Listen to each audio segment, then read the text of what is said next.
I wanted to start out with a quote.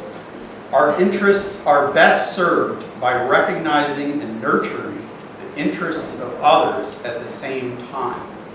And my thought was that pretty much everybody here would already know that you're involved with this organization, but pretty much the idea of this talk is that if that principle is true, then we should try to figure out some way to promote people acting on that basis as widely as possible.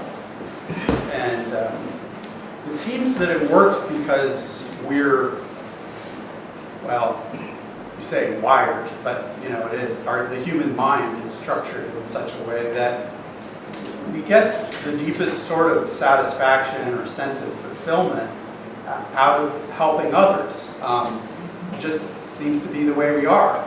And so, the Dalai Lama has famously said, I think 100 times or more, that we're going to be selfish anyway. We might as well be wisely selfish and figure out that the smartest way to get to feel the greatest sense of happiness, the greatest sense of sort of deep, subtle, long-lasting satisfaction is to do things at least with the intention of helping others. He has this thing. It's like if you really set out to help others and do the best you can, you know that at least one person will benefit. Right? Yeah. So, and then of course, if you're actually effective, it helps make the world in another way, in a more direct way, better for yourself and for your family and for everyone in the whole world indirectly. So then I was thinking about there's so many different kinds of ways we can help others, and I'm not going to make a list of all those because that would be the rest of the talk, right? But I've been trying to categorize them a little bit. I mean, there's a whole bunch of things that you could put under direct aid, like people need some place to stay, people need some food, people need some water, people need all kinds of material resources, and people also need emotional support. That's another kind of direct aid that isn't actually material, but there's a lot of evidence that it can be extremely important. Another way that some of us work to help people is to think about participating in some kind of structural change, that is to organize societies or to reorganize societies in such a way that there aren't so many people suffering. Now, people could have different ideas politically about what that would mean, but that's very different from directly going out and helping specific people who are suffering, is that you have some sort of vision about how the society could be organized so that there wouldn't be so many people suffering in the first place. So certainly a lot of people are motivated with the idea that this kind of structural change would be much better in the long run than just direct aid. But the problem, not to say that it isn't important, but the limitation of it, that's the right word, is that no matter how you reorganize things, you're still working with human beings who have the same kind of minds that they had before. And we've seen, just for an example, there was a lot of altruism originally behind the idea of communism. These people were all very, very well intentioned, and it just turned out horrible. Right? It turned out terrible. But the intentions in the beginning were very good. And so, we could just think of other examples like that, but I think some kinds of social structures are, economic and political structures are better than others in terms of minimizing suffering. The point is, we're not going to get to the root of the problem by reorganizing things that way. So the root of the problem is in the human mind. That's my idea, that the best kind of way that we could help bring about change in the world is to teach people some skills. Now, there's lots of different ways to teach, lots of different skills that can be valuable to people, but certainly if there were a way that we could help people change their minds, so in some way they were less unhappy, more likely to do things to make other people happy, then that would have a, maybe over the long term, you know, a really profound change in the world. And that's the kind of work that the author I'm going to talk about today has in mind. His name is Meng Tan, he's a Chinese American, and we'll just call him Meng every time we refer to him because it's a little hard to get that name straight. He has this book out, 2012, called Search Inside Yourself, and most of what I'm going to say is drawn out of that and my personal reactions to it and tweaking of it here and there.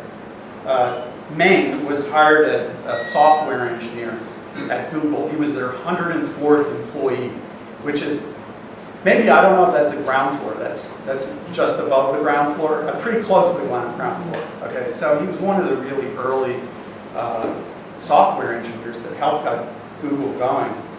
And Google apparently has this policy that you can spend 20% of your work week on some other project that you create and designate that's not your main job description. Yeah. And so he decided that he wanted to work on this problem of how we could help people learn to change their minds so they would get along better in the workplace. That sells it to the boss, right? But in the world as a whole as well, right? And so he did that for a while. He was so successful that he gradually got moved over to the Human Resources Department. And now his job description is to enlighten minds, open hearts, and create world peace. So, should be pretty busy.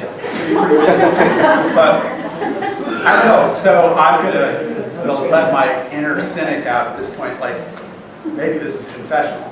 Pretty much every time I hear somebody talk about world peace, I try not to roll my eyes. I know that's bad, but it's okay. So that's me. I'm not bragging about it, but I do have that feeling. It's like, oh, now I'm going to hear something useless now. Yeah. So I tried to think about that a little bit, you know, getting ready for this talk. To not just be cynical and then go on, but sort of analyze, you know, where that cynicism comes from. So to be sure that it's worthwhile blowing off the prospect of world peace, we have to be really sure, certain in a sense, that all of the necessary causes of war are indelibly inscribed in human nature, can't be changed in any way at all. And now that's an empirical question, I guess we could say. But it's certainly one that isn't fully answered yet. I would think that, well, okay, just for when I thought about it this way, I thought there has to be some doubt about that. Even people who do, you know, research on the history of human propensity to violence in the Neolithic age or whatever, are they really 100% sure that that's something that not only human beings have been, but always necessarily will be? And that doesn't, frankly, I'm not convinced of that. And then when I thought, like, okay, suppose there's any shred of a possibility, right, that this could be changed, then given what we know about war, the damage, thinking, you know, it does to the people who fight in it, including the ones who come home, and then their families, and to some extent, their descendants in some case. I mean, it's just like, yeah, I mean, I'm named after a Korean War veteran who really could never talk about or heal from his trauma in that war, and that affected his children, who are my cousins. So, I mean, this is definitely not a one-generational thing. And I know from reading the same thing happened after World War I. It wasn't just the people who were in the war and their families, it was the next generation too. So given, like, I just guess I have to say the unfathomable damage that war does, that maybe that if there's any possibility that something in the direction of world peace were achievable, it could be argued that we're morally obliged to pursue it because of the downside of just doing nothing is so high. That was my reasoning. about this. But then the next problem is, like, okay, what could such a plan possibly look like, given all the divisions that people have, not just the political ones, but the religious ones, so many different types. It seems like it would be a miracle, almost. That's how it sort of feels. Anyway, this guy from Google, Meng, has a plan, and that's what I'm basing this talk on. The plan's been endorsed by Jimmy Carter, the Dalai Lama, the President of Singapore, Chairman of Google, I guess his ultimate boss, and then a bunch of other CEOs. So it's not like everybody in the world has signed on to it, but he's got some people, going. I don't know, I was thinking about, like, what could such a plan look like and be realistic?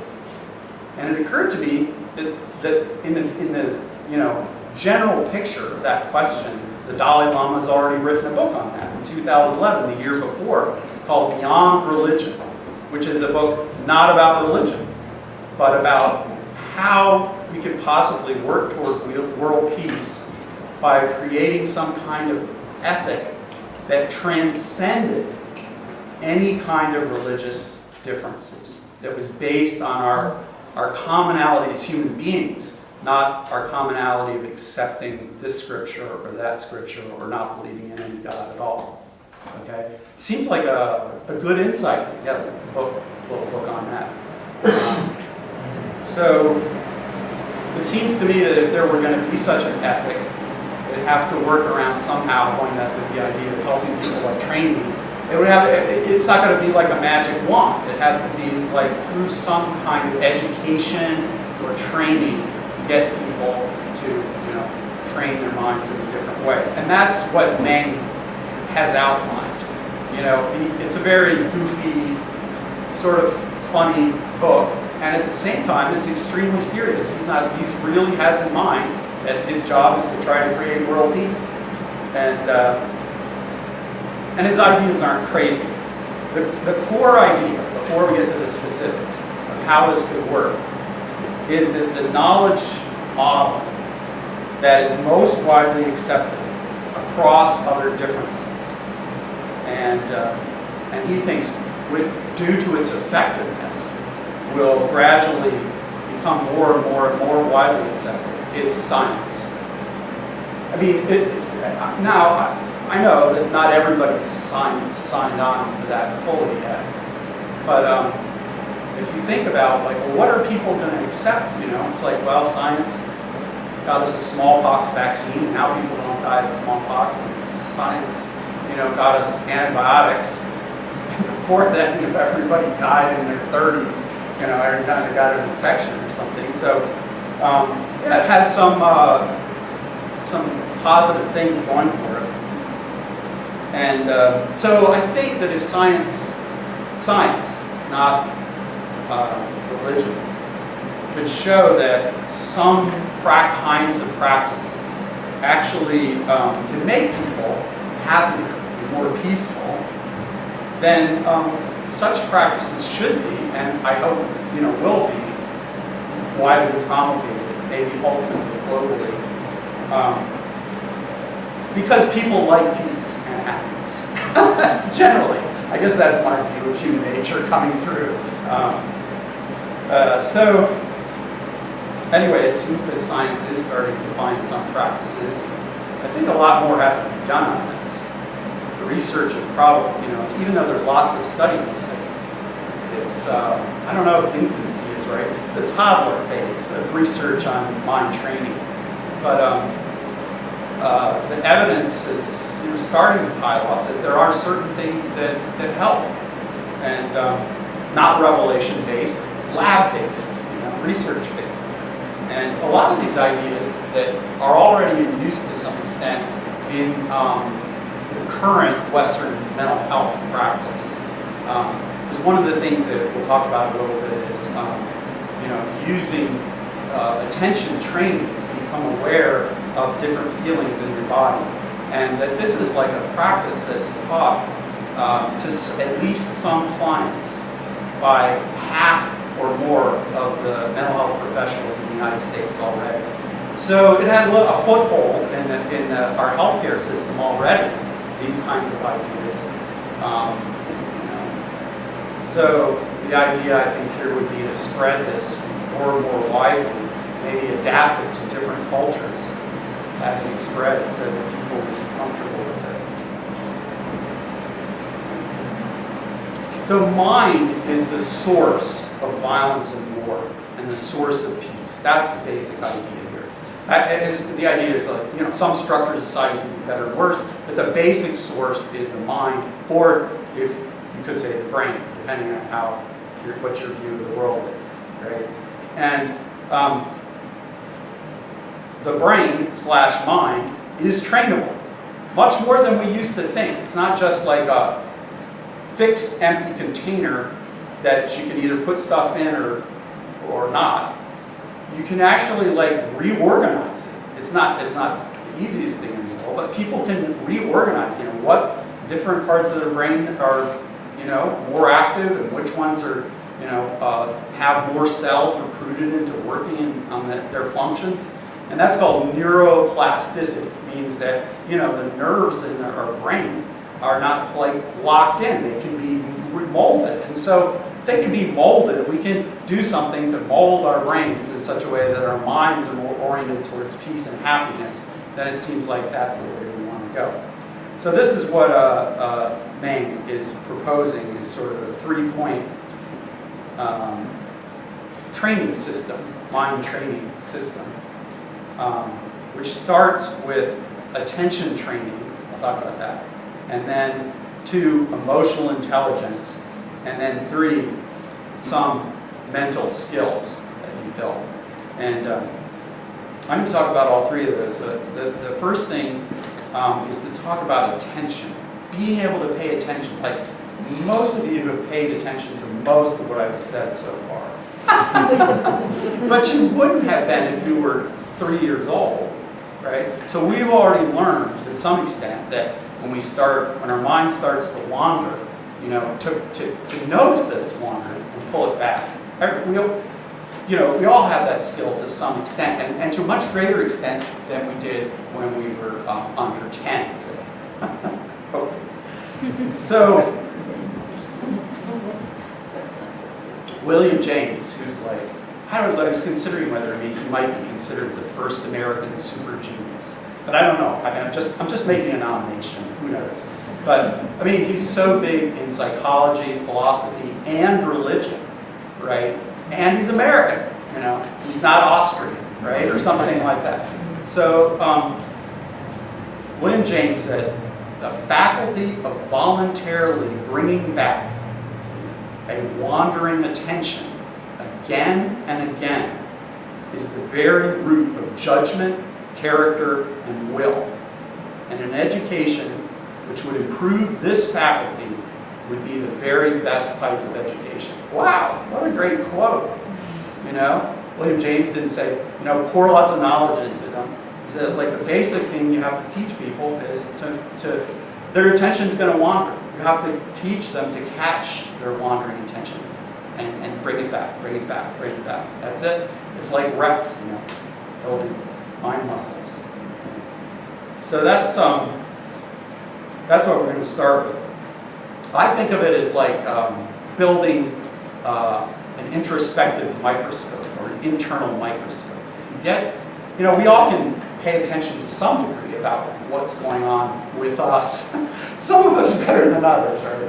But the idea of the attention here is to get a much, much higher resolution when we look within, a sharper, clearer picture, more pixels or something, and better focused, if we think of those kinds of ways. So we don't just have, as I often do, just kind of a vague idea about what's happening with me, but we can watch this much more closely and much more moment by moment way rather than day by day way or something like that. So the way you do this is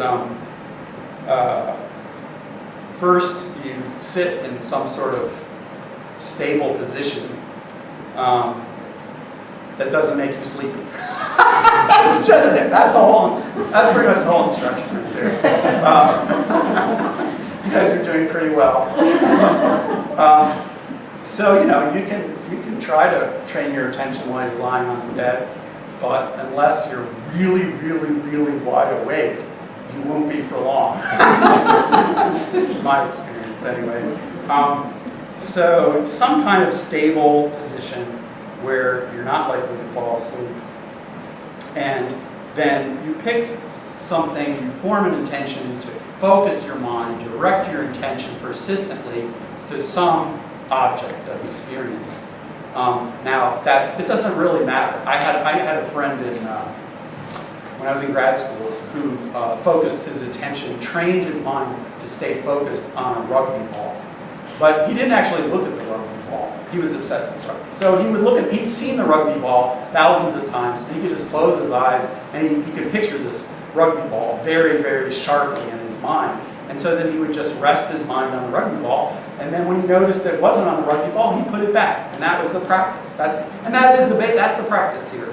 Although most people don't use rugby balls. That's the only person I've met like that. Usually the most common thing throughout the world in people doing this is to we say, watch the breath. That is, notice the breath as it passes in and out of your body. The sensations that are associated with the breath moving in and out of your body. Some people go, that is so boring.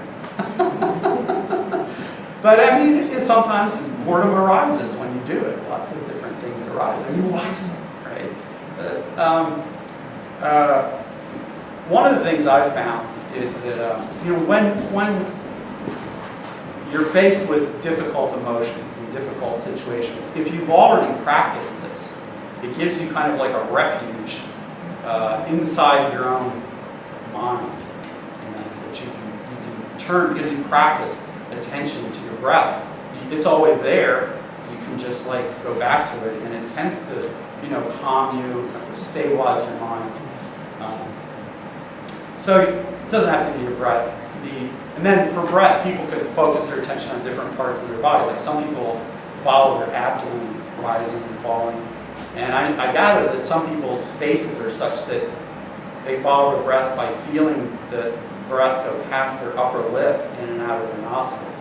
But that doesn't work for me. So, the tip of the nostrils, maybe like those nasal hairs, nose hairs there, it's like it's always, coming in cool and going out warm, and you just like notice that, like how it's going and what it feels like moment by moment. This does not, make you into Mahatma Gandhi or the Dalai Lama, but I think it's been helpful to me as a kind of thing to do. And Meng's idea is that it's the basis for a lot of other good things that we can do if we have that kind of ability to stay focused on one thing.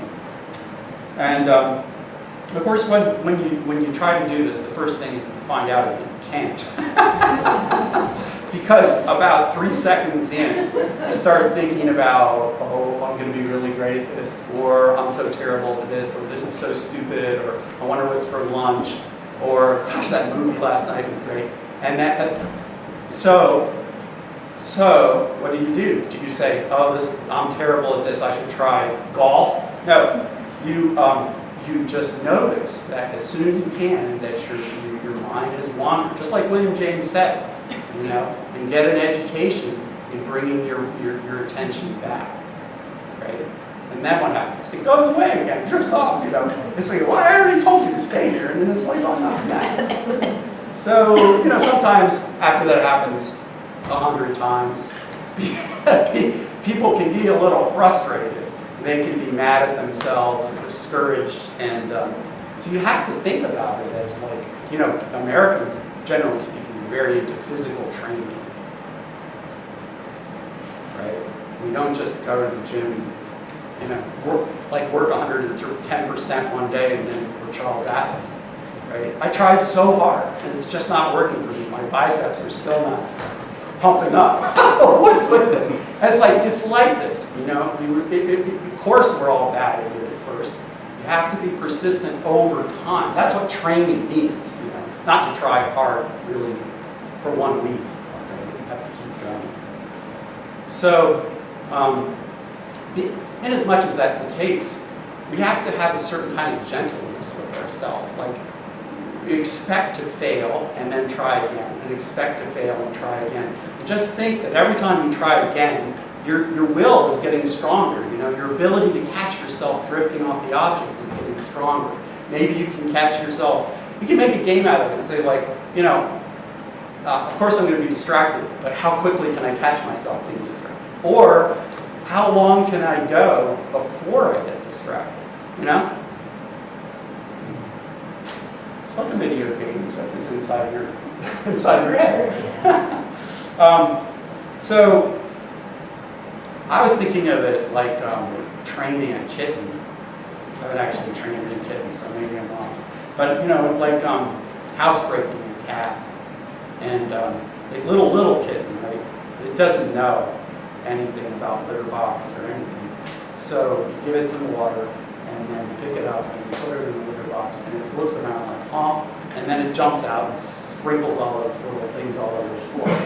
And then you get the cat again and put it gently. You don't say bad cat. No, gently reset it. A certain number of times, then the cat, you know, is going to pee. And then you go, oh, such a good kitty who's a treat, right? And then the cat starts to get the idea, oh, I should stay over here when I'm doing this. And then my owner will, you know, give me lots of treats. That's how you do it, apparently. That's how I understand it. The point of that is that you should treat your mind like that little kitten. It doesn't know, you know, it's not used to this. So it's going to be messing up, and you have to practice, you know, a lot of reps, you know, a kind, sort of persistent mind.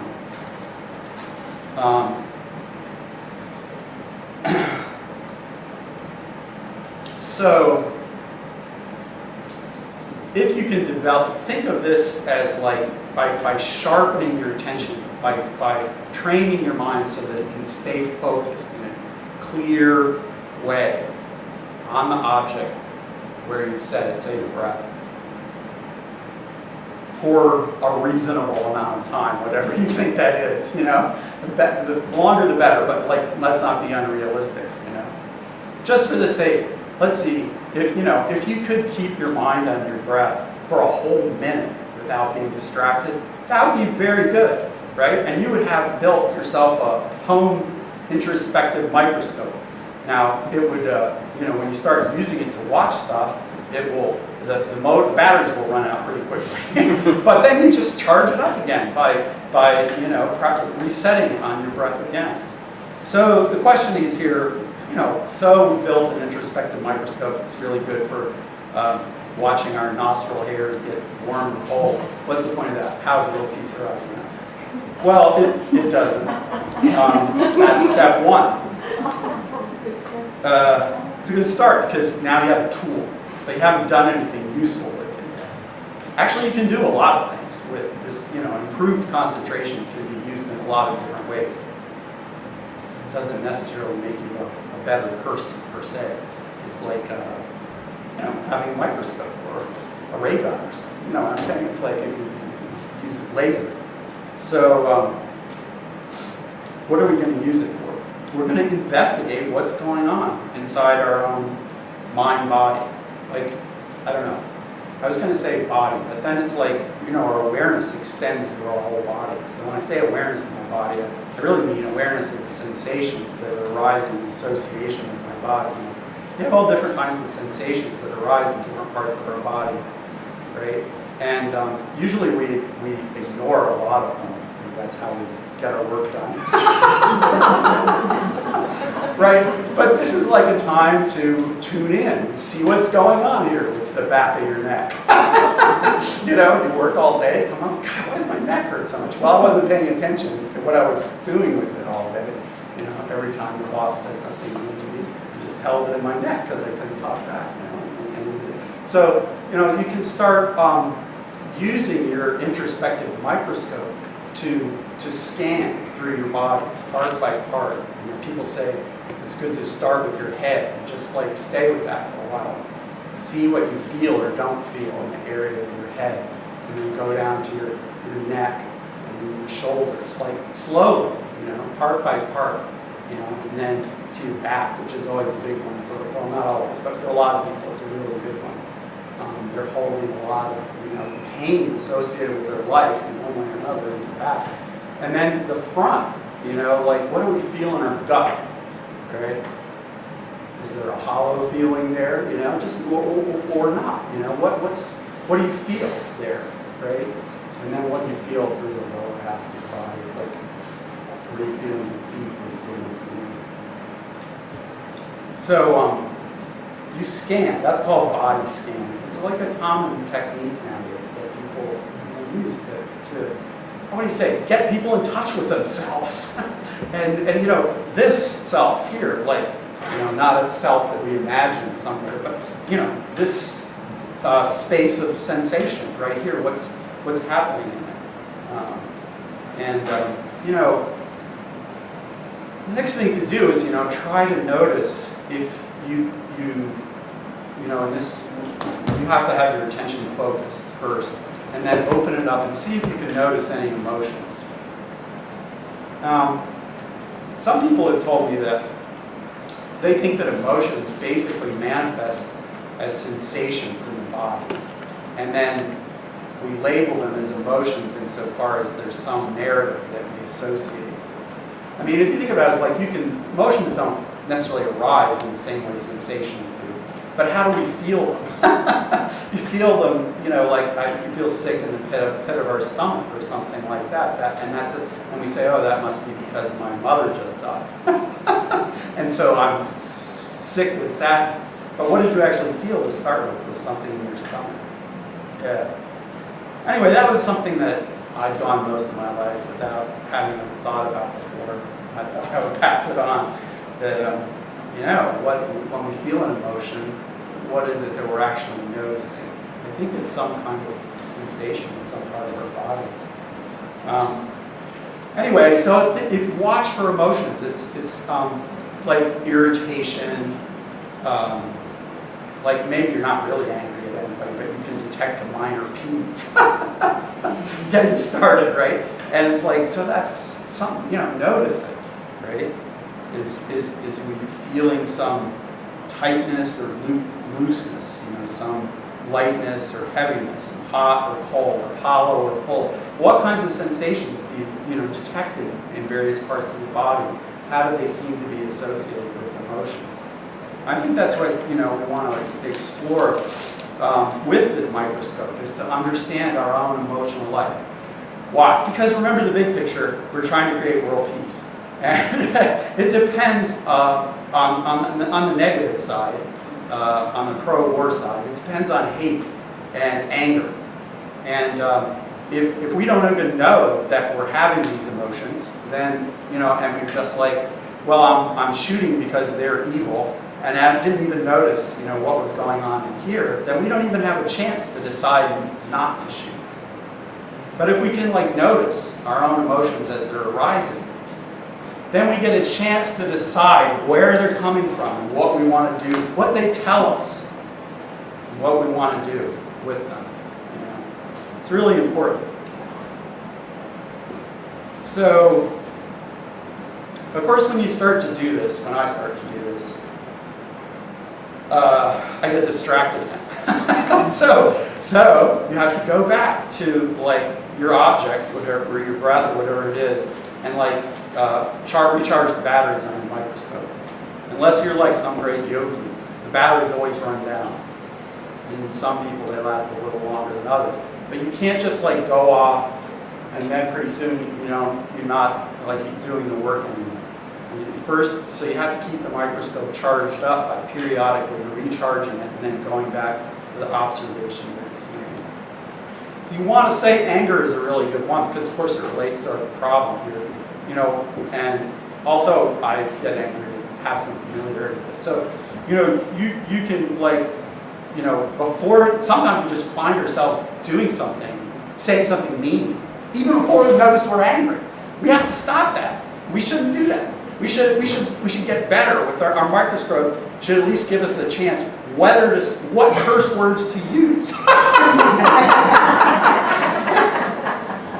Maybe he's not a son of a bitch. Maybe he's, and it's like, so there has to be try to, if you can notice if you notice yourself being angry, then the next time you can try to notice it a little earlier.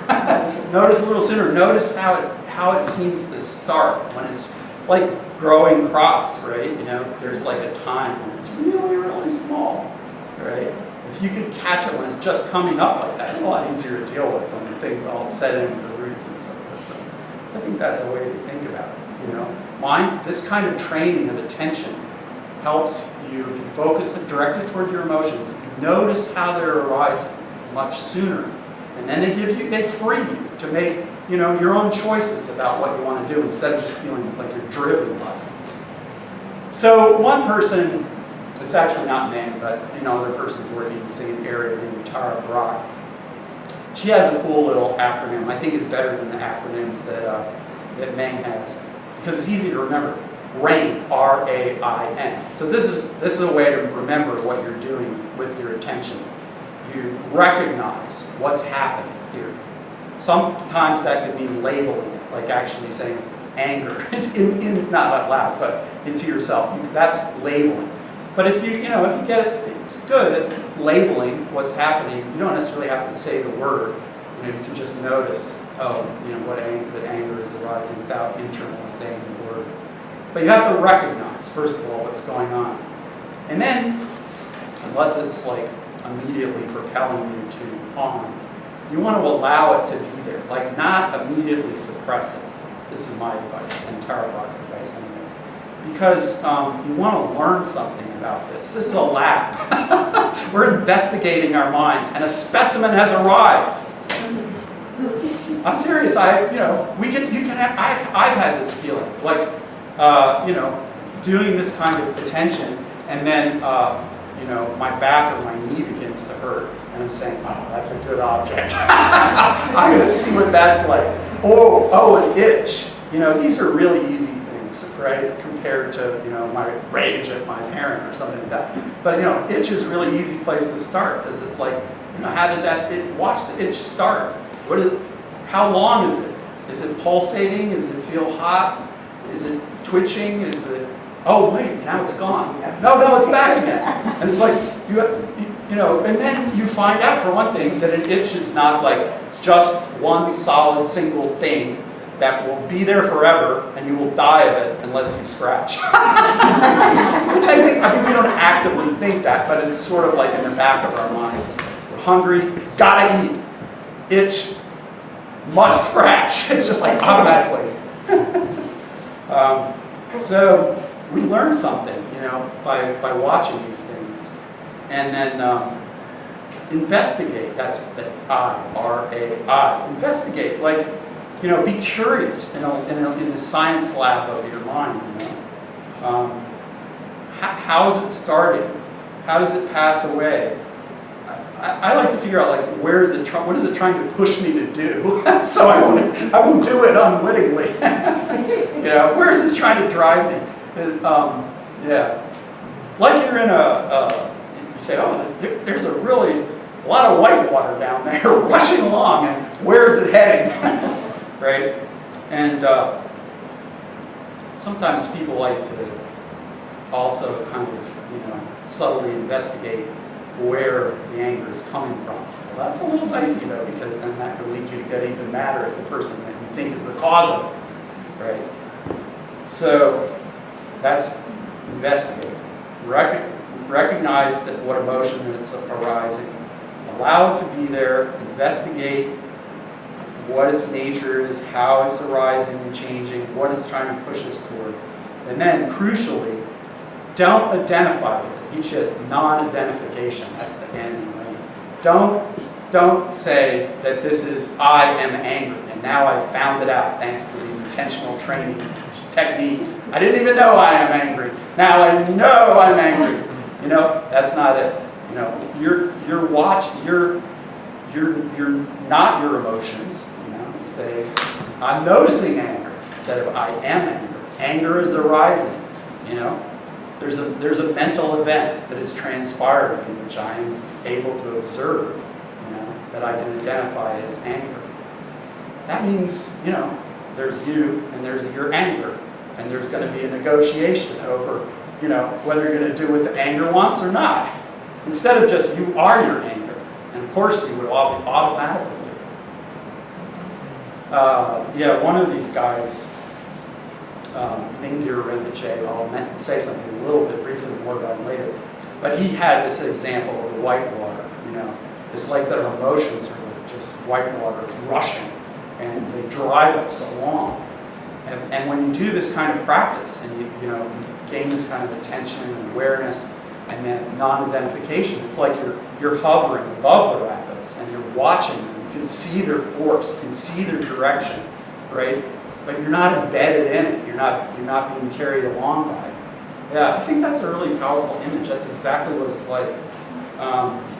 Another person, Meng, actually, has an extended way of thinking about this in terms of training a horse. Like, I haven't done that either. I have a low IQ in animal husbandry. But, so the idea is horses are like so big and powerful, right? It's like, well, this is like our emotions. And, you know, if we just get on it and see what happens, that's sort of like what we usually do. And here we have to learn to, you know, notice what's going on with the horse, you know, and get in tune with it, and then, you know, learn how to direct it in different directions. If you can do this somewhat, you know, when you're sitting in this, you know, stable position where you don't go to sleep, then you can, you know, extend it you know, bit by bit into other parts of your life. It's not necessarily advisable to go into deep meditation on your breath while you're trying to have a conversation or drive a car and so forth like that. But, you know, you can stop periodically in the day. You know, the Muslims have this thing about praying 5 times a day. So maybe we should start by at least checking in with ourselves 5 times a day for a minute, you know, and see what's going on here with ourselves. So, I mean, extending this kind of practice out into your daily life is one way to extend it once you have it, you know, a sense of what it is. So, in terms of emotional intelligence, Meng has a couple of other suggestions. One is journaling, keeping a journal. This turns out to be surprisingly effective. I just repeat, there's a lot of evidence for a lot of the things that I'm saying, which I'm not citing in the experiments, but you can look at the book and then track down some of these references. But it turns out there's some evidence that journaling really helps people quickly, because usually they don't even know what's going on. And then they sit down and they start, you know, writing about what's going on, and that's how they find out. And that happens to me all the time. I don't know what I think often until I start writing. Sometimes I do. Usually I don't. Writing is a well-known process of self-discovery. It's not the fine-grained microscope that attention training brings you, but it gives you a bigger picture about your personality, your strengths, your weaknesses, your tendencies, you know, where a sense of your aspirations. You understand better your relationships with people because you're having to stop and reflect and write each day. So his suggestion is take 3 minutes each day, pretty minimal, to just write something in response to a prompt, like what I am feeling now, or my strengths and weaknesses are, or what makes me happy is, or something like that, and then just, you know, write whatever comes to your mind for 3 minutes, and then read what you wrote, even if it appears to be dribble. And then to do it again the next day, like that. And I don't know, the study that he cites showed that doing this with college students, if they even did it for 2 days, their mood was improved, and their, you know, overall indicators of physical health were improved as well. I was like, 2 days? Yeah. Well, I think that's because most people really aren't watching at all. They're not tuned into themselves. And just keeping a journal for 2 days, they learn something, that helps them be a little calmer. I had a secondhand experience, very vivid with this. I have a friend whose wife died, and his kids had a lot of difficulty with it. They were teenagers, and there was bringing people into the house at night after he went to sleep, and drinking alcohol after he went to sleep, and cutting, locking oneself in the bathroom, refusing to go to school. So it's a lot of coming out of a complicated grief, and so my friend sent her to inpatient kind of therapy, actually in Maui at an organic farm. Sounded great, but they didn't have the cell phones and no makeup, no mirrors. They just have to talk to the therapist and write in their journals, and they would get assignments and they have to write all the time. And wow, she's a great person now. I really like her. I think she had her emotional intelligence just went from the basement to the attic. Like she just looks at you and gets right down to it. There's no messing around with the weather. Yeah. So that really made a big difference in my second-hand experience, and there's some evidence that it works for other people too. The other exercise, and this is a different way to extend, our attention-based emotional intelligence, is to extend it to other people, right? So one way to do this is these, attentive listening exercises, which are a little slightly different forms. But the basic idea is you pair people up, and you give a prompt to one person, like what makes me happy, or what I am feeling right now, or the most important thing that's happened to me is, and then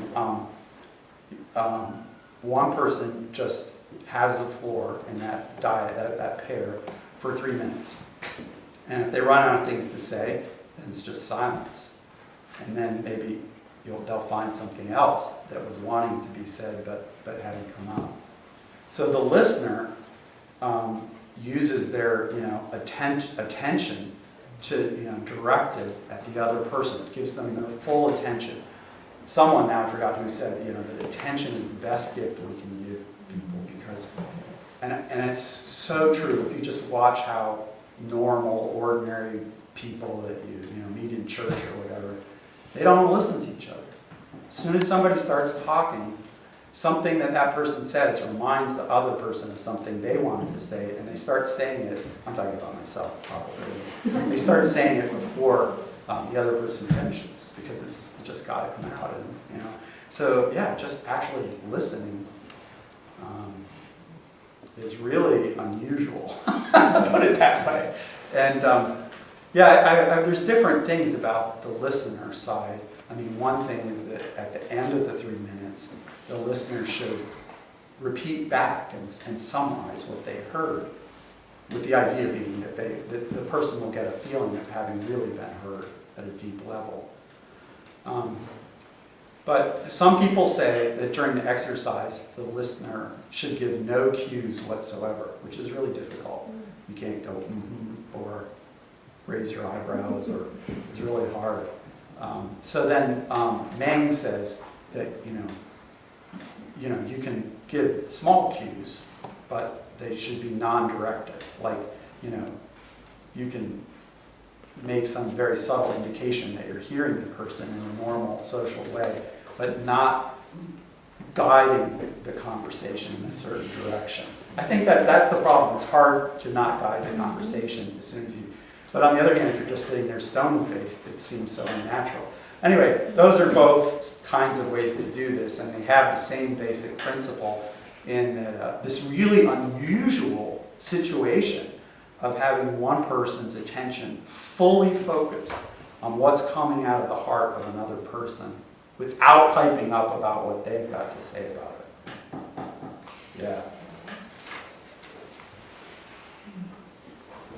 So I think one of the things that happens is that just like you get some curiosity about oh, what is anger like, or what is infatuation like, or I don't know, jealousy, envy, what are these things like? You have some curiosity to put them under your attention microscope. If you do these kinds of put attention to use in these other directed exercises, then you start to get some real curiosity about other people's, what's going on with other people. And then when you look at other people, you're like realizing that they have, an inside, they have, an inner world that is not transparent to you, and you can have some curiosity about what's really going on with them. It's really, really good if you can, express that curiosity by asking appropriate, questions and listening to the answers. It just can be transformative for people. Yeah. So I think that if you can do that kind of emotional intelligence, you can learn a lot more about what's going on with yourself and your own emotional life. You learn a lot more about what's going on with other people, and how these emotions arise and change, and what they're trying to drive us toward. And you can get a certain empathy for other people by tuning into. It's like a person talks, and you start to, you can't help but feel for them, because we have brain-wise something called mirror neurons that when people around us are expressing certain emotions, that a part of our brain tends to just represent that or reflect that, mirror it internally. This is really well documented now, right?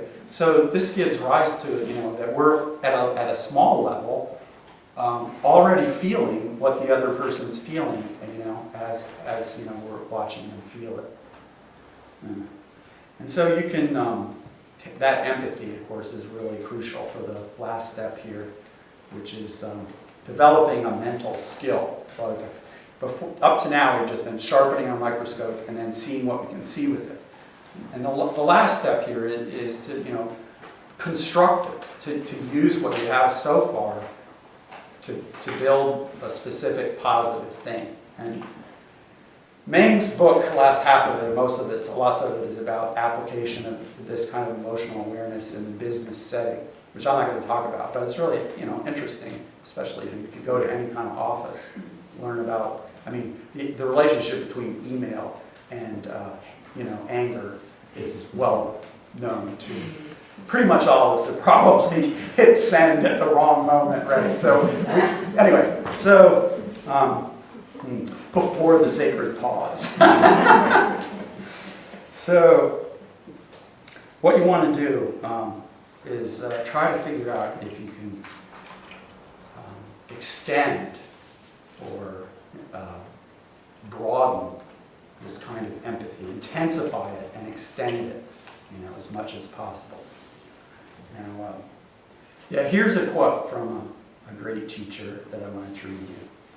As we advance, small tribes are united into larger communities, and reason tells us that all individuals should extend their sympathies to all members of the same tribe or nation, even those who are personally unknown to them. At this point, because you're already extending your sympathies to unknown persons, there's only an artificial barrier to prevent extending sympathies to all humans. But unfortunately, there are great differences in habit and appearance, and it's a long time before we truly look at all of our humans as our fellow creatures. Extending sympathy beyond humans to lower animals seems to be a still later moral acquisition. The most noble virtue arises as our sympathies become more tender and more widely diffused until they extend to all sentient beings. What do you think? Dalai Lama? Mahatma Gandhi? It has to be some Buddhist because it says sentient being. No, it's Charles Darwin. He said, yeah, that's right. So, this kind of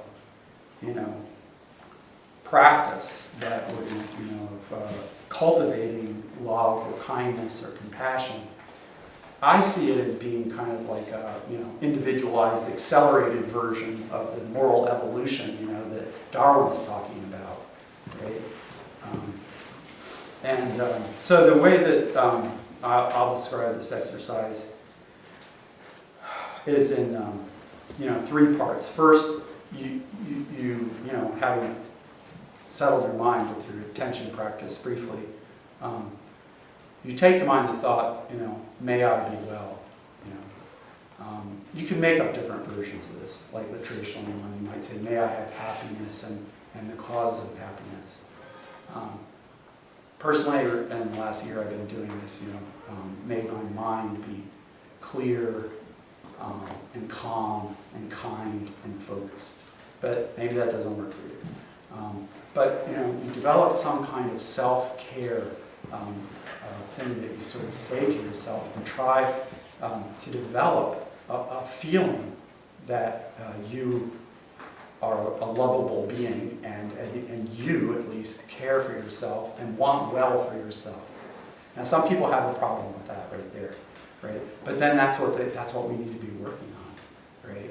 Is help, find a relationship with somebody or a change in perspective that can help you, come to understand yourself as a lovable person. Because at least some, say that it's very, very difficult or maybe impossible to really love others, extend our compassion out like Darwin's talking about, unless you have a basis in caring about yourself. So people can be really kind to others without truly having self-care. But it has this kind of strange, I don't know, people in Western psychology call it codependent quality to it. Because it doesn't really come from a place of, caring for oneself. And that's where you have to start. And then the second step in this approach, and that's once you get some feeling, whatever extent you can, to start with of loving yourself, wishing well for yourself, just start with that, is to think about the likenesses between you and some other person. Okay, so maybe somebody who has in some minor way irritated you, and so bring that person to mind and think, that person wishes to be loved just like me. This is Meng. This is how Meng says it. And then think, that person has been sad and hurt just like me. That person wants happiness just like me. So the idea is you have to, in various ways, and understanding your emotions, understanding the other person who's a human being like you, has feelings, right? And then you develop that consciousness of thinking, training in the idea that they are like you.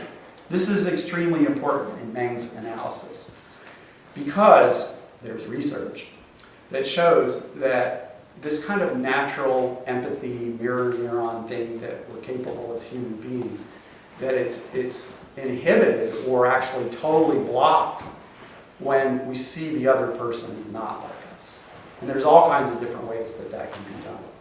In any way that's important to us. If they're on the other side of the fence, then our mirror neurons don't fire. So this is this idea, that Dalai Lama was saying, and Meng is trying to put into place, is that you have to think about the way, at a deeper level than the differences we usually fight about, that we all have these same feelings, that we've been exploring. The other person does too. And the more you can sort of get some sense that the other person is at some fundamental level, just like you, then it's easier to do the next step, which is to extend the feeling of love and care for yourself to the other person.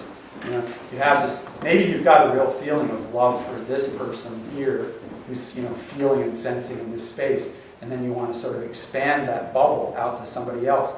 But if they're in the wrong political party or the wrong religion, they might not fit inside the bubble. so you have to kind of they're a human being, and what does that mean? They hurt like me. They want not to hurt like me, and then it becomes possible to include them in the bubble. And if you can do that, in my example here would be somebody who you're slightly irritated at, then you suddenly, okay, I'm talking about myself. I find that I'm not irritated anymore, and rather I'm sort of thinking about, that person in a kind and compassionate way in terms of, positive things about them. And I find whatever they've done to irritate me usually pretty trivial. Anyway,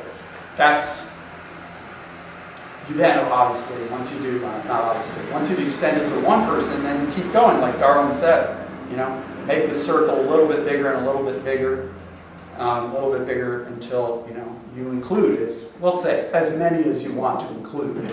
But the idea is to extend it universally. That's the ideal. Or at least far enough so there won't be so many wars. I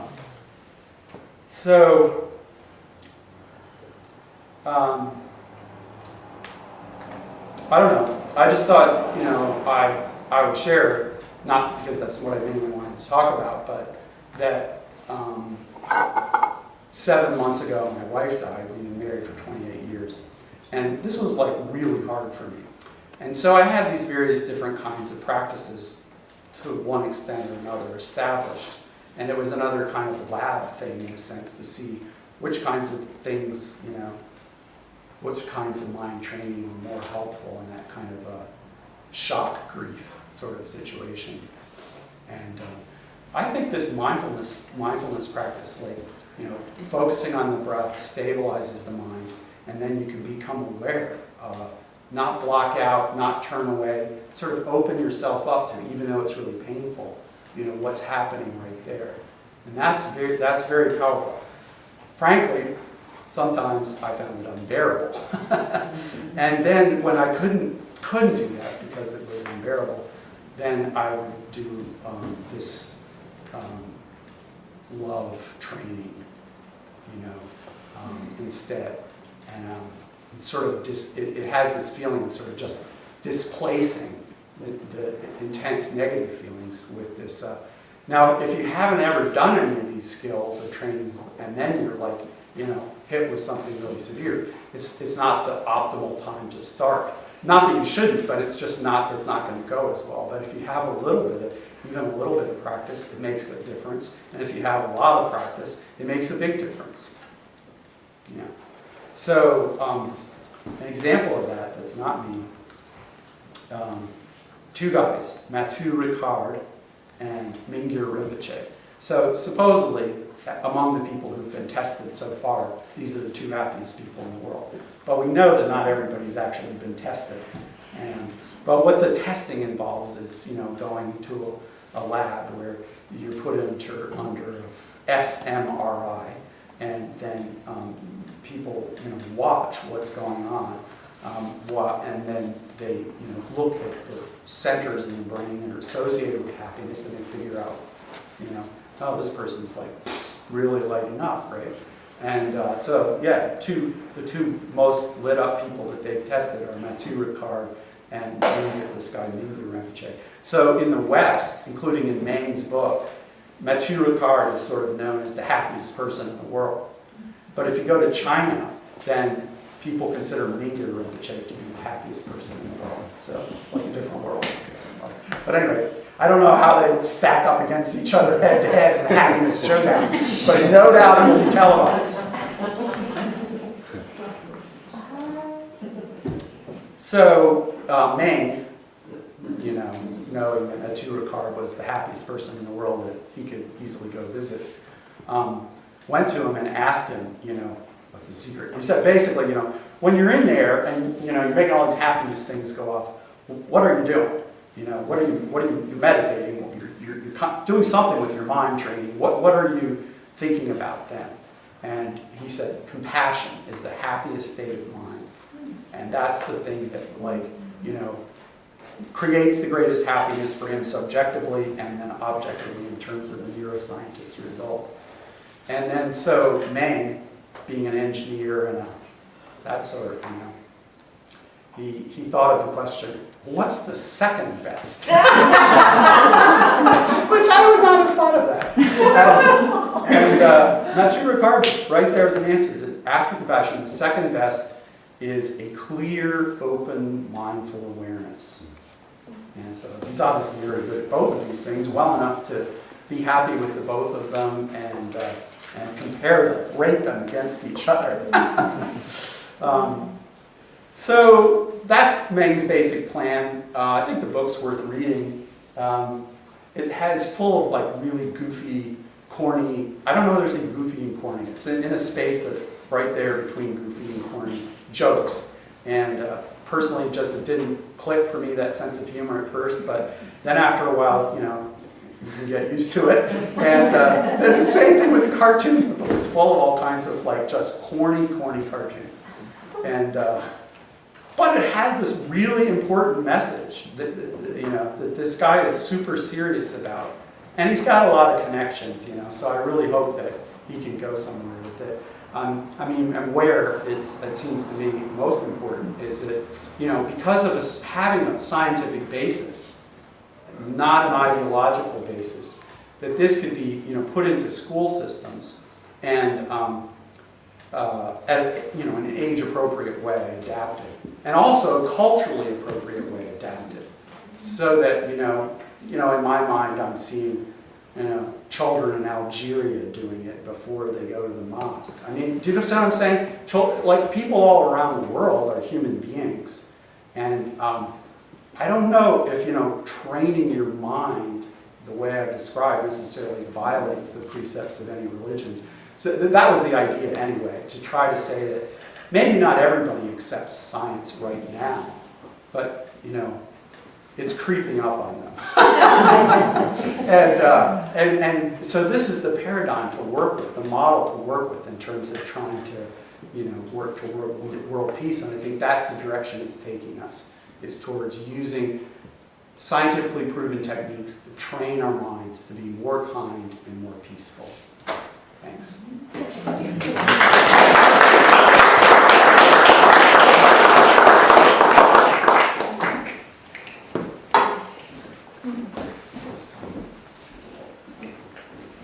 Questions?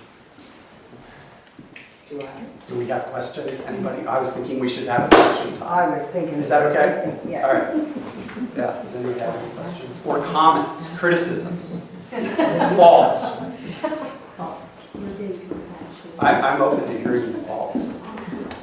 Real fast guy? Yeah. I know the two guys you said were the happiest. Yeah. One of them sounds like a Tibetan. I mean, you're the And the other gentleman, do we know what? That's Ricard. He's a Frenchman whose father is a philosopher, but he himself has practices Buddhism. Yeah.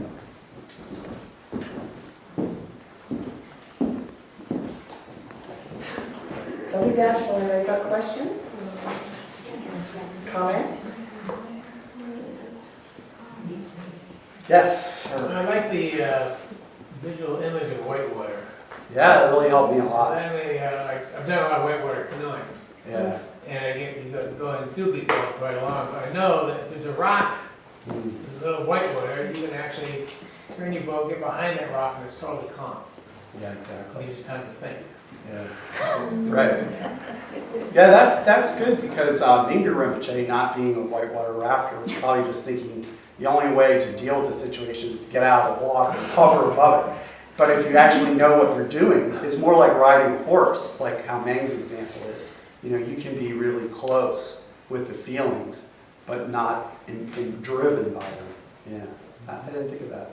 But that example was helpful for me, and also your version was good because the idea, the sort of technical psychology word, this is a psychology word, is disembedding, which just means to separate you from being swallowed by your emotions and completely identified with them and embedded with them. In which case you're just, you know, like if you're just driven along. Right? I've heard the analogy of surfing as well. Yeah. Riding on top of the wave and not getting tossed Not getting overhead. sucked in. Yeah. I like the analogy of the plant at the seedling level versus when it's taken full root and set in its ways. Yeah. I thought of that driving over here. I thought that was awesome. That's absolutely awesome. So, Guy, when when we get into the relationships where we're with people that we're really, really familiar with, and we know each other's stories, and sometimes it's really hard to bring that fresh kind of attention into the relationships that are the most familiar, the ones that are the most long-lasting. And complicated. And complicated. Having like lots of thick emotional history. Yeah, a lot of baggage, or just kind of, familiarity, I guess. Yeah. Right. It's true. So yeah, it's like we, think about how could this work, and for me that means marriage. But in your case, maybe working within your sangha, I would think that if people are want to understand each other better and have better relationships, and they already have some mind training basis, that this listening, reflective listening thing, I think it could be really powerful. Maybe there's part of us that doesn't want to do it because we don't really want to hear what the other person's going to say. But if you're going to have a relationship, then we have to extend our practice of mindfulness outside our own heads. That's what I'm saying. How do you learn more about that? Giving somebody 3 minutes to talk. Where does that begin? How do you know what to ask? Oh yeah. To tell you the truth, I mostly got this out of Meng's book, but I then, just by coincidence, heard about a very similar technique from somebody who's visiting the Abbey. And so I think the idea is to start with some kind of prompt that is not inviting the person to disclose their whole trauma history, but on the other hand, is not too superficial. So that's why I said, the most important thing that happened to me today. Because of that phrasing, you're not going to get a whole rundown on the details. It's sort of asking the person to think about what happened today that really mattered. You know what I'm saying? And the other prompts are like that too. They're not forcing the person, but sort of guiding them towards thinking about something personal and serious, meaningful, and then sometimes what happens is, normally I think, people, just have to start talking off the top of their heads. I mean, they say superficial things or trivial things, but then when they run out of those things to say, then there's still time left.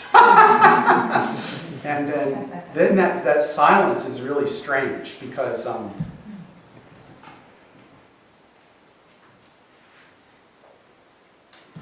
see what I mean? It's just really strange to sit together with other people and not say anything. And my experience of it when I'm the person who is looking at me is that it creates a virtually irresistible compulsion to start talking. And so the way that works in this situation is that because the listener doesn't give any prompt or ask any follow-up questions, and there's still a minute and a half left, after a while the person finds something else to say that maybe they didn't know before that goes a little deeper. Yeah, that's how it works. One of the things that we practice at the Abbey is nonviolent communication, and Yeah, I heard that. there's lots of technique and practice of that to work with the same kind of thing. It's Marshall Rosenberg is the fellow that developed this, and the way that he talks about it is when you're going to ask somebody and kind of go into this empathy, that you're going to ask them, what is alive in them today? Which is kind of a lovely way to kind of open up. Yeah, that's exactly it. I've been here. She said they do a similar thing at the Abbey called nonviolent communication, and that they have a similar exercise to this listening that I was describing, and they use the prompt, what is alive in you today? What is alive in you today? Did you have Sorry, questions? I know that other people have questions. Yes. I have two, actually. I was wondering, like, when you're conversing with somebody and things start to escalate, you know, what is your most recommended way of calming the situation? It depends on whether, okay, so if you yourself are getting really angry or you're not, that makes a difference. So if you yourself are getting really angry and you're in effect contributing to the problem, then I think a suggested thing is to at least temporarily separate from the person, like going in a different room, remember to watch your breath, try to, notice what your feelings are, cultivate some sense of kindness toward the other person, thinking about, how they have feelings like you. Just run through this, really. If you practiced it, then you can run through this pretty quickly. And, you get your mind calmed down. And then what happens is you start thinking about, what's the best, what will happen then is you'll get some idea about what would be better than, fighting back. But this can happen right away if you're not angry. Like sometimes just one person gets angry and the other person can catch themselves before they mirror it, right? And in that case, like sometimes if you stay really calm and kind and empathetic, the other person's like anger just fizzles right out and then you can talk about it, without having. So anyway, that's what I have to offer. Defensiveness and feeling judged and, Exactly. The other thing I was wondering, and I think this might be kind of related, have you ever been familiar with The Secret? The Secret. Yes, I know the general idea. Yeah, it's the idea is that you direct your mind towards what you want to have happen. It's I would say that it's in the tradition of power of positive thinking, which has it's a fairly recent version of something that it goes back to how to make friends and influence people in the 50s, and then there were other things like that going back to the turn of the century. And this is kind of a new version of that that's a little bit kind of adapted to contemporary times. And so I guess I guess you might asking if I have an opinion about it. I didn't quite hear that. Not really. Just wondering if you were familiar with it and the focus on what your mind is doing and what you envision. Yeah. Well, that part I think is really good, right? Because I think that people should think about, well, what do I really aspire to? And if they don't intentionally think about it, then sometimes you just go about like a robot. Yeah, but it could work that way with relationships too, right? With what, sorry? If you envision the kind of relationship you want to Yeah, have yeah. with someone. Oh yeah, exactly. No, I see your point. Yeah. Well, that's right. One of the things Meng talks about in the book is goal setting. So yeah, there's this like huge amount of research by management professors at different universities that you just improve efficiency and productivity and morale if you have clear goals that are established and people know what they're supposed to be doing and what they're going to be evaluated on. And so there's some pros and cons of that, but anyway, there's a lot of research that says that it works, and Meng is sort of pro goals.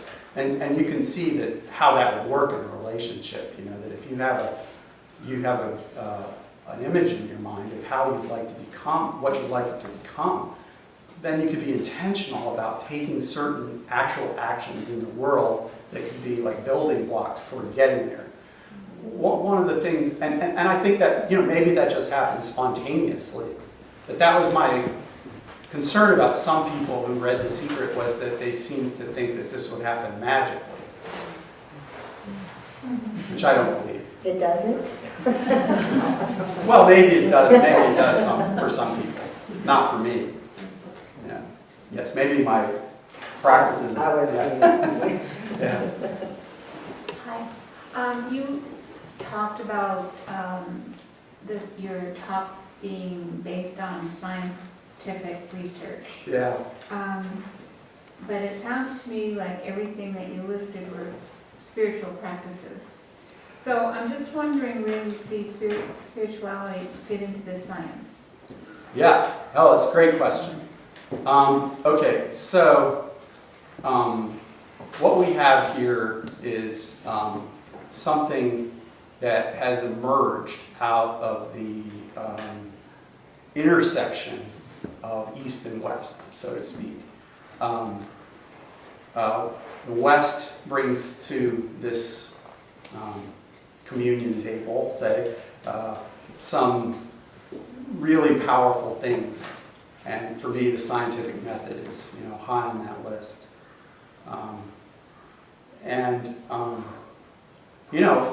From the wisdom traditions of India, Buddhism and Hinduism, you have this idea of not just saying we should try to be more loving because we have metaphysical beliefs which ordain that we should be. Do you see what I'm saying? But rather, systematically doing something that tries to build up more love or more compassion. That's the idea. So, this idea, I don't know whether you know, Meng certainly is 100% not looking at it as spiritual.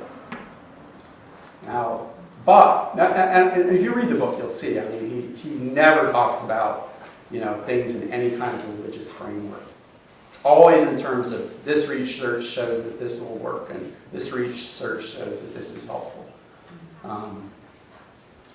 So what the idea is to take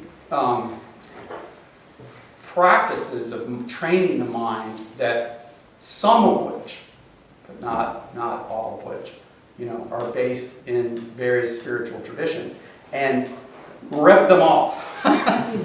Say, it's too good for just those people to hoard, and we're going to adapt it and modify it so that atheists and Jehovah's Witnesses everybody can benefit from this and still believe, whatever their faith is.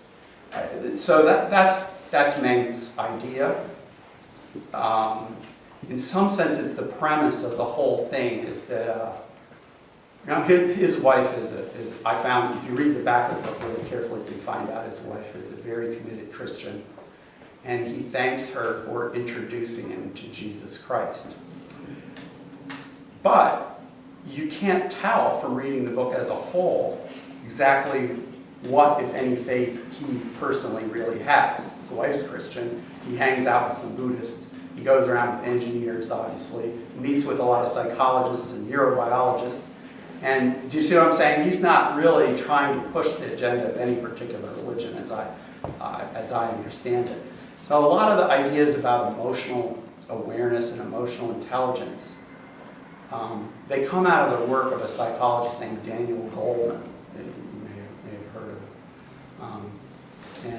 of. Basically, with the idea that Meng got was that this attention training, which is not exactly necessarily the way it would be done in any particular religion, but has been extracted from it, can fit together perfectly with Goleman's ideas about emotional intelligence. How do we train up emotional intelligence and then use it to have happier lives? Well, the first thing we can do is make our minds. To him, it's all about this microscope thing. Like, he's always talking about getting a higher resolution microscope. That's how he understands this, not as getting closer to some spiritual ideal, unless you count world peace as a spiritual ideal. That's what the guy's about. Yeah. Elaine, did you have a question? I was just wondering, you said Goldman, is he from a prominent university somewhere in the United States? Yes, but do I remember which one?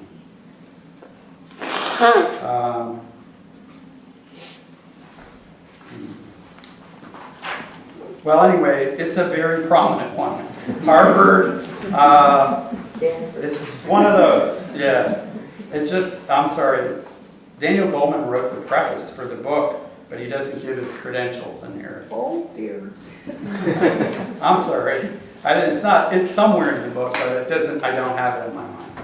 He is a prominent professor who's written he's kind of the leader in developing this whole idea of emotional intelligence and doing research on it. And for him, his ideas of thinking about it, writing about it, didn't involve this whole linkage to attention training. And then there were other people who were using attention training and body scanning in secular contexts as mental health practices. But they hadn't necessarily linked them in this precise way to emotional intelligence. That's what Meng sees his idea here, is not as a discoverer or inventor of everything, but he's putting together kinds of mental hygiene practices that are being used by American psychologists, regardless of religion, right now, and putting them together with these emotional intelligence ideas from Goleman. So you mentioned, I like that he's separating the spirituality side and the kind of science side, because when I hear that, I think it's easy to get implemented into like a Western society. So I think you mentioned a little bit about like education in schools and stuff. So does he provide any ideas, or do you have any insight on how that's, like, should there be like, instead of just physical education class, like a mental education class? Or is it something like your average 5th grade math teacher can somehow work into? Oh, it wouldn't be hard once you develop the curriculum, but the problem is getting the curriculum into the schools. And I mean, that's why this whole thing about being science-based is helpful, but it's not necessarily the answer, because some people don't really want science, as I understand it, in textbooks either. So, I don't know, apparently there is a school on Phuket in Thailand that has this as a core part of the curriculum, but it's because there's some, billionaire patron who's behind it. So, I don't have a lot of ideas. I've been on a school board, and I know how problematic it is for someone who's not a teacher at the school to say, I have an idea of what the curriculum should be. I wouldn't like it at my university, and so the K through 12 teachers really don't like it. They asked me when I was running for the school board whether I had any designs on changing their curriculum. That was one of they wanted to know whether it supported me or not. If I said, yeah, I'm going to put mindfulness in every classroom, I might not have got elected. You know what I'm saying? That's the way it is. And I don't think it's just my little town. It's like that. No, Yeah. it's not. Yes. I found it so interesting that the broad applications in this, because I was really amazed a month or two ago, reading a lengthy article in All Things Time magazine on something called mindfulness-based stress reduction. Yeah. And I'm reading this, and here it is, a bunch of pedestrians in Central Park practicing this. I mean, really workaday setting, and yet it's the exact same things that Member Chevron and the rest of you all have been teaching in this setting for the last 10 years. It's just amazing how broad it can be. Yeah, there's a huge amount of overlap because it's basically, as I was saying, extracted or, from appropriated might be the best word, because, it's appropriated from within a spiritual tradition, slightly modified and used in a different context for a different purpose. I know a number of Buddhists who I won't necessarily name, who are not necessarily thrilled about it. It's not like they're saying we had this copyright, but they feel like it's a kind of maybe a little debasing of something because it's not being used for its original purpose. It's been taken out of, devotion, the context of devotion to the 3 jewels and so forth. But personally, I think it's great because you're not going to get everybody to become a Buddhist. But ask the Dalai Lama; he's not going to be against it, right? Dalai Lama goes around and tells people, not to convert to Buddhism because it will disturb their minds too much. Instead, they should do whatever they can to have a kind heart. So that's what I would say to that. MBSR, mindfulness-based stress reduction, was John Kabat-Zinn's, device. One of the very early. Now there's many other things like that, and apparently Zinn originally used this for pain patients in Boston And then people said, gosh, this is working. And it's so cheap. And the insurance companies love it, because, they don't have to pay for all these procedures and so forth because, it's helping people. And so then they started trying, well, maybe it'll work on this. Maybe it'll work with this, It was like they just kept trying on more and more things. And so then there starts to be, by now, like a huge volume of research, which I have not surveyed, on what kinds of things it's better at and which things less. Like there's a nurse, a sort of super expert nurse named Susan Bauer Wu, and she does exactly this. She works with mindfulness training with people who are dying and their families. And, she goes and gives research where she said, these are the kinds of things that it's more helpful with, these kinds of settings it doesn't seem to work. And so it's like differentiated, using the scientific method rather than preaching. Yes? For me, this boils down to the experience of conflict resolution in marriage therapy, marital therapy, period. All the things that you listed, the steps 1, 2, and 3, are taught in conflict resolution. Yeah. It doesn't sound New and revolutionary. No. Yeah. It's a compilation of many good things. Yeah, I think Meng basically admits that in the book. He's an evangelist for it, and because of how it's changed his life. And the only original, besides all kinds of corny jokes, the main thing that he thinks is his original contribution is the way he links this attention training to emotional intelligence. But it's certain, so he has the rubric, puts Daniel Goleman together with John Kabat-Zinn and tries to figure out, what comes from these two things together. But I don't know, you're right, you may be right that he's not the first person to figure that out. But anyway, that's what he does. That's what the book is about. So maybe we have some marital peace anyway. Yeah. Thank you, everybody.